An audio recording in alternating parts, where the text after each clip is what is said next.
मनोजवं मारुततुल्यवेगं जितेन्द्रियं बुद्धिमतां वरिष्ठं वातात्मजं वानरयूथमुख्यं శ్రీరామదూతం శిరసా నమామి. శ్రీకారాన్ని భగవంతుడి యొక్క నామాన్ని ఏ నోరైతే గట్టిగా పలకరో, చిక్కు విడిచి గట్టిగా పలకరో అటువంటి నోళ్ళు పాముల పుట్టలు అన్నారు. అప్పయ్య దీక్షితులు అనేటువంటి తత్వవేత్త సాక్షాత్తు ఈశ్వర అనుగ్రహాన్ని పొందినటువంటి ఆయన భక్తి గురించి రాసి ఈ విషయాన్ని చెప్పారు. మరి మనం పాముల పుట్టన మంచి ద్వారా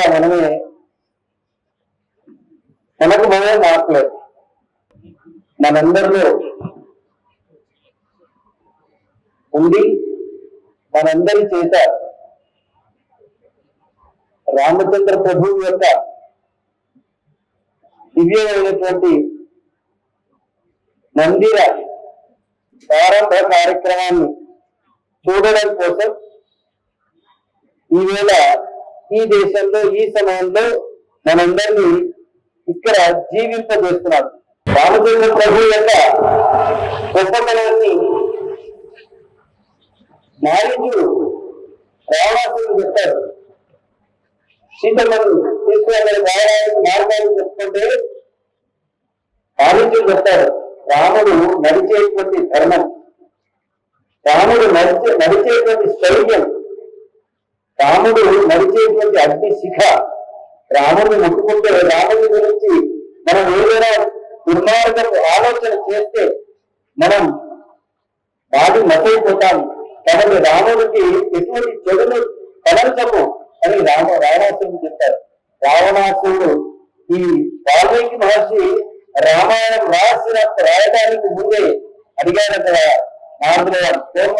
సాంప్రదాయంలోకి గుణవాన్ దర్శవీర్యవాన్, ఈ భూమండలం మొత్తం మీద గుణవంతులు వెళ్ళినవారు, ధర్మవంతులు వెళ్ళినటువంటి వారు, తండ్రి మాటలు జయదాటకుండా ఉండేటువంటి వారు, సకల జీవరాశులను ప్రేమించేటువంటి వాడు, ఎవరైనా ధర్మమూర్తి ఎవరైనా ఉన్నారా నారద అంటే అప్పుడు నారద మహాముని రాముడి యొక్క చరిత్రను చెప్తారు. ఆ తర్వాత రామాయణ మహాకావ్యాన్ని వాల్మీకి మహర్షి చెప్తారు. ఆపాదించుకొని ఆ పవిత్రమైనటువంటి అక్షితలను మనం పూజించుకొని తలమీద వేసుకుని ఎంతో ఆనందంతో ఓడనాడాన్ని వారంట. ఆ సందర్భంగా ఈ ఎల్లమ్మ దేవస్థానం నుంచి ఇటువంటి భవ్యమైనటువంటి లక్ష దీపోత్సవ కార్యక్రమం చేపట్టడం, అందరినీ ఒక చేత చేర్చడం, అందరికీ భగవంతుడి పట్ల అంటే రాముడి పట్ల అందరి మనస్సును నిలబడి ఉండే విధంగా చేయడం ఒక గొప్ప విశేషం.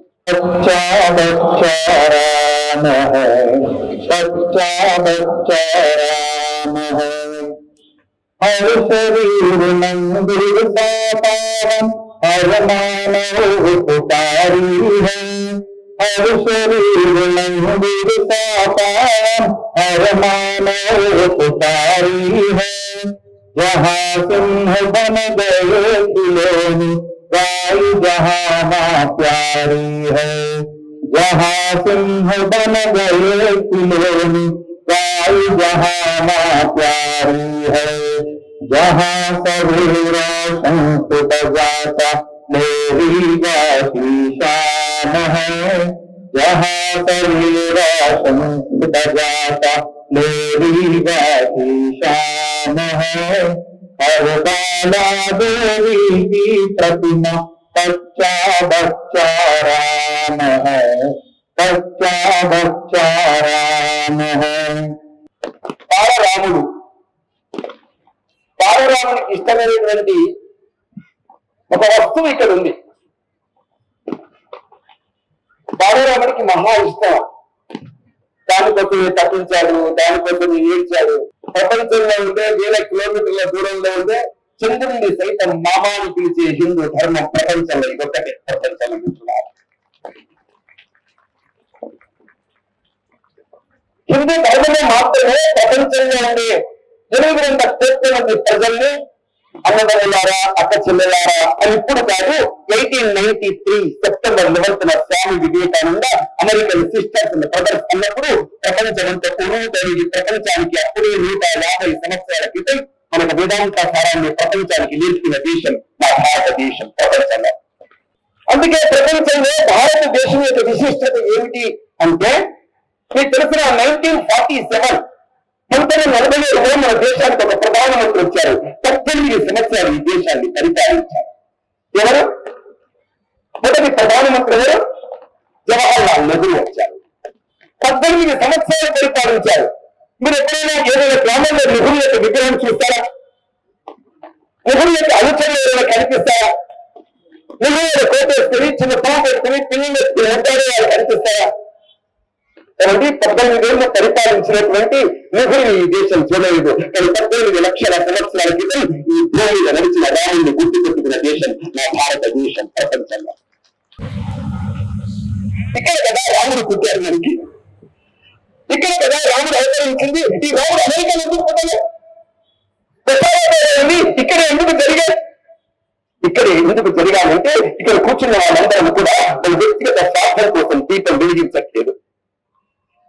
ఇంట్లో కూర్చున్న తల్లి బీరువా తీసి తలచీరను తల్లిని మాత్రమే అలా చూసి విడిచిపోతే ఏమంటారు? స్వార్థపరంగా అంటారు. కుటుంబం విచ్ఛిన్నమైపోతుంది. తల్లి ఎవరి కోసం బ్రతుకుతుంది? కుటుంబం కోసం బ్రతుకుతుంది. తండ్రి కుటుంబం కోసం బ్రతుకుతారు. ప్రపంచంలో ఒకటి త్యాగము, రెండవది సేవకి ప్రతిరూపముల అమ్మ నాన్నలు కలిగిన దేశం భారతదేశం ప్రపంచంలో. ఈ దేశంలో ఉండే కోహదుడు, ఈ దేశంలో ఉండే ప్రతి ఒక్కరు, ఈ దేశంలో వివాహిత స్త్రీలు, ఈ దేశంలో వజ్రంగా తెలిసేటువంటి మన యొక్క మహిళ యొక్క చెయ్యి వేస్తే ఆ చెయ్యి నరికి చాటు విరిచి రక్తాన్ని తాగేటువంటి పద్ధతిలో సఫలంగా నిరూపితమైనటువంటి ఆడవాళ్ల కోసం ఎదురు చూస్తున్నారే ఆమె నా ద్రౌపది సినిమా, ఆమె నా ద్రౌపదికి చక్కగా పెట్టగలుగుతారు. ఎప్పుడు కొంచెం ఉంటా ఎన్ని నిలబడి తెలుస్తుందో ఆలోచించండి. ఈ రోజు భారతదేశానికి ఏదో చేర్చేసినా ఈ రోజు ఐక్యరాజ్య సమితి జనరల్ సెక్రటరీ వచ్చారు ఇక్కడికి. ఏమన్నారు తెలిసిన? ఈ దేశం దీపావళి జరుపుకుంటుంది. దీపావళి చంద్రశేఖర్ రామ మందిరం ఎంత ధైర్యం కలవాలి, వ్యక్తి నిబంధం పోయి నేనైతే లేదు. ఐక్యరాజ్య సమితి జనరల్ సెక్రటరీ అంటున్నారు దేశాల్లో ఇంట్లో. మీకు తెలిసిన ఈ రోజున 22వ తేదీన ఇప్పుడు మనకి దీపాలు ముట్టిస్తున్నానే మన రోమన్ క్యాథలిక్లు అయోధ్య పరిసరాల్లో దీపాలు వెలిగిస్తారు. రోమన్ క్యాథలిక్ క్రైస్తవులు వెనక్కి వరకు ఇక్కడ పేరు ఉండద్దు మసీదులను కోరుకున్నటువంటి ఆ ముస్లింలంతా ఈ రోజు వస్తున్నటువంటి అతిథులందరికీ ఆహ్వానం పలుకుతున్న ముస్లింలు కనిపిస్తున్నారు దేశాన్ని. బీహార్ నుంచి గురిక తప్పుకునే స్త్రీ నడుస్తూ ఉంటుంటే ఏమో నువ్వు రాముని పూజిస్తావా, రాముని ఆరాధిస్తావా అంటే రాముని ఉపయోగిస్తాను.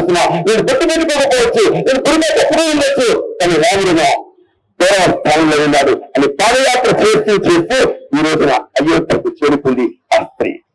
ఇప్పుడు మీరు చెప్పండి, రాముడు కేవలం హిందువుల ప్రతినిధ కాదు.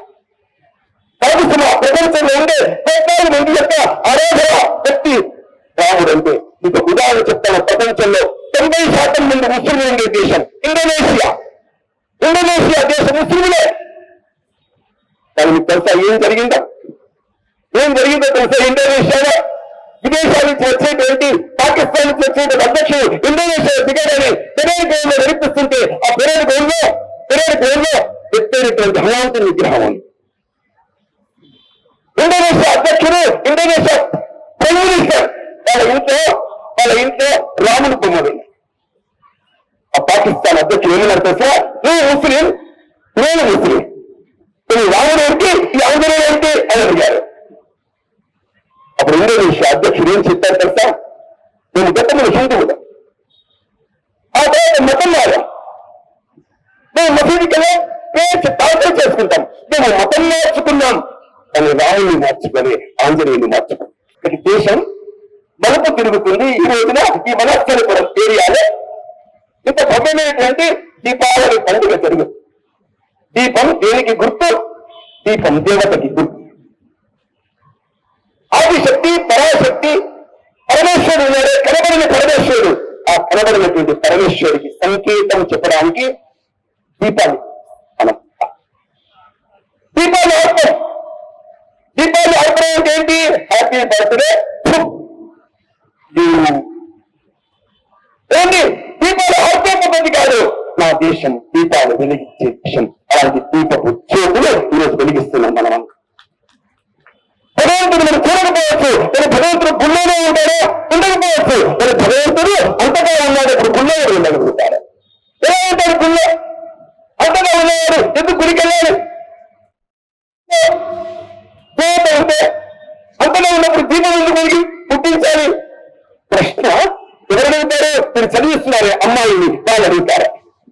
మీరు కేవలం చదువు మాత్రమే చెప్పి బీటెక్లు ఎంటెక్లు ఎంబీఏ చేపిస్తున్నారే సంస్కృతి సంప్రదాయాలు వాళ్ళు అడుగుతారు మిమ్మల్ని. ఏం చెప్తారు? మీకు తెలిసిన మనం బైక్ తీసుకుపోతున్నప్పుడు, మనం సైకిల్ తీసుకుపోతున్నప్పుడు, లేదా కారు తీసుకుపోతున్నప్పుడు మన సైకిల్ కారు టైర్ పంచర్ అయింది. మీరు అడిగారు ఎందుకు నడిపించుకుంటూ పోతున్నావు? నా టైర్ పంచర్ అయింది అంటే గాలిపోయింది. అది అవుతాడు, గాలిపోయిందా? అదేంటండి చుట్టూ ఇంత గాలి ఉంటే, ఇంత గాలి ఉంటే గాలి పోయిందంటే ఏంటండి? గాలి ఉంది కదా, ఇంత గాలి ఉంది, గాలిని బంధించి గాలి వినియోగిస్తున్నా.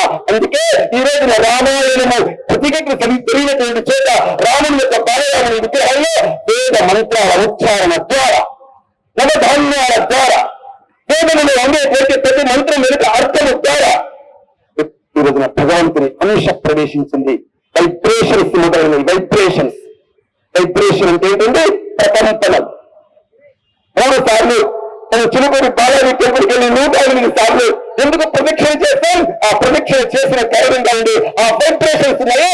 ఆ వైబ్రేషన్స్ నా శరీరంలో ఉండి ఆత్మని మేలుకొలుపుతాయి, జాగృతం చేస్తాయి, చేతనత్వాన్ని తీసుకొస్తాయి. అందుకే ప్రపంచంలో ఒక చేతన వైపు నా భారతదేశం పరిగెడుతుంది. హిందూ బంధువులారా, రాబోయే శతాబ్దం హిందూ శతాబ్దం. మన కుటుంబాన్ని బాగా కాపాడుకుందాం. 2 సంగతులు చెప్పి నేను ముగిస్తాను. ఏమండి? 2 సంగతులు. ఒక అమ్మాయి ఇంటర్మీడియట్ పాస్ అయినప్పుడు డిగ్రీ ఫస్ట్ ఇయర్కి వచ్చేసి ట్రైన్లో వెళ్తుంది. వెళ్తుంటే కొంతమంది దుండగులు వెంటబడ్డారు అమ్మాయి వెంట. ఆమె శరీరం పైన ఉండేటువంటి నెగలు తోచుకుందాం అనుకుంటారు, శరీరాన్ని స్పృశిస్తున్నారు.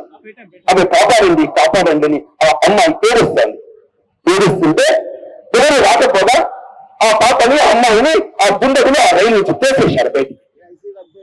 అమ్మాయి కింద పడిపోయింది, కాళ్ళు విరిగిపోయింది, కుడి కాలు. తర్వాత అమ్మ చేరదీసి ధైర్యం విశ్వాసాలు పుట్టిన కాలు ధరింపజేసి నడిపించింది, పరిగెత్తించింది. మీకు తెలిసిన ప్రపంచంలో ఎత్తైనటువంటి ఎవరెస్ట్ శిఖరాన్ని ఎక్కిన అరుణిమ సింహ పుట్టిన దేశం నా భారతదేశం. మిత్రులారా, భారత్ చూసారా అమ్మ ఎంత శక్తినిస్తుంది పాపకి. అమ్మ కుటుంబంలో ఉండే వ్యక్తి ఒక శివాజీ ఒక సమానమైనటువంటి వ్యక్తిగా తీర్చిదిద్దుతుంది. అంత ధైర్యం ఎలా ఉంటుంది అమ్మకి? అమ్మలో 4 ఉన్నాయి. అమ్మలో అందం ఉంటుంది, అమ్మలో గాంభీర్యం ఉంటుంది, అమ్మలో సహనం ఉంటుంది, అమ్మలో తేజస్సు. అమ్మ నాన్న కంటే బహుమత ప్రజ్ఞాశాలి. డబ్బు తీసి ఎక్కడ ఏది ఖర్చు పెట్టాలో చెప్పగలిగేటువంటి మేనేజ్మెంట్ గురువు అమ్మల గన్న అమ్మ నా భారతదేశంలో కనిపిస్తుంది. అందుకే అమ్మకు ప్రత్యేక శబ్దం ప్రపంచంలో లేదు. అందుకే అమ్మ అని పిలుస్తుంటాం. స్వామి వివేకానంద అమెరికాలో ఒక 20 సంవత్సరాల అమ్మాయిని చూసి అమ్మ ఏమ్మా ఇట్లా అంటే ఆమె కోపం వచ్చింది. నేను అమ్మాక నాకు 70 అనుకున్నావా? నాకు 20 ఏళ్ళే. వివేకానంద చెప్పాడు, మా దేశంలో చిన్న పాపల శాతం అమ్మ అనిపించే సభ్యత గల దేశం నా భారతదేశం. మిత్రులారా, మీకు అర్థమవుతుందా? అప్పటికే 3 పెళ్లిలై 4వ పెళ్లిలై అదే ఇద్దరు సంబంధాలు పెట్టుకునేటువంటి సీన్లను చూసి అది మన కుటుంబాల్లో ఉంటుంది. ఎక్కడైనా వేరేటువంటి దృశ్యాలు, వేరేటువంటి డేరాలు, వేరేటువంటి ఇవన్నీ చూసి భారతదేశంలో కుటుంబాలు విచ్ఛిన్నమైపోతున్నాయి. అందుకే రాముడు ఆదర్శంతో తన కుటుంబాన్ని ఆదర్శంగా నిలిపాడు. ఆ దిశలో మనం అందరం నడుపుతాం. మన కుటుంబ వ్యవస్థను కాపాడుకుందాం. హిందూగా సమాజంలో జీవించి మరణిస్తే మళ్ళీ ఈ దేశంలో హిందూగా జన్మిస్తాయని విధంగా సంకల్పం తీసుకుని ముందుకెళ్దామని చెప్పి ఆశిస్తూ ముగిస్తున్నాను. భారత్ మాతాకి జై శ్రీరామ్, జై శ్రీరామ్, జై శ్రీరామ్, జై శ్రీరామ్. భారత్ మాతాకి జై శ్రీరామచంద్ర మహారాజ్ కి.